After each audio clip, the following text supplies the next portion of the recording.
William Whalen here for GetMoreSports.com, and big time news coming out of the Big Ten with five-star center and Fort Wayne, Indiana native Caleb Swanigan making his final choice on where he will play college basketball next year, and that of course will be with the Purdue Boilermakers. Head coach Matt Painter needed to land this commitment to keep some momentum going for himself with the Boilermakers, because going into next year they have a loaded front court. Of course, with A.J. Hammonds returning almost 12 points per game, over 8 rebounds per game, or pardon me, over 6 rebounds per game, and then you have Isaac Haas, who had a tremendous freshman year, limited playing time, but was absolutely tremendous.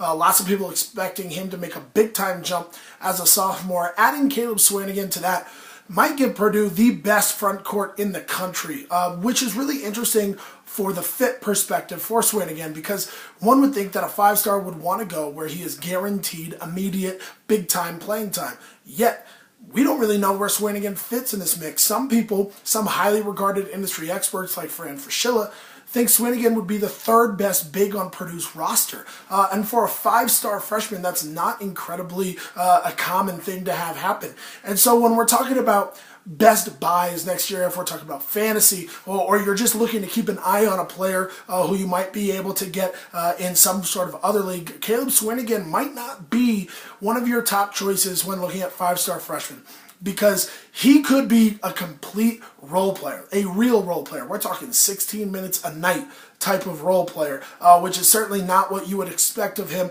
going to Michigan State, or even had he gone to Cal if a scholarship had opened up. This is a really interesting decision. Obviously, it kind of puts Purdue in the conversation for one of the best couple teams in the Big Ten, kind of a step back from Maryland, who most people have as the prohibitive favorite, but definitely going to be interesting to see how he fits in there with playing time, because I don't see, at least on paper, really a lot of room for him to make a big-time statistical contribution as a freshman.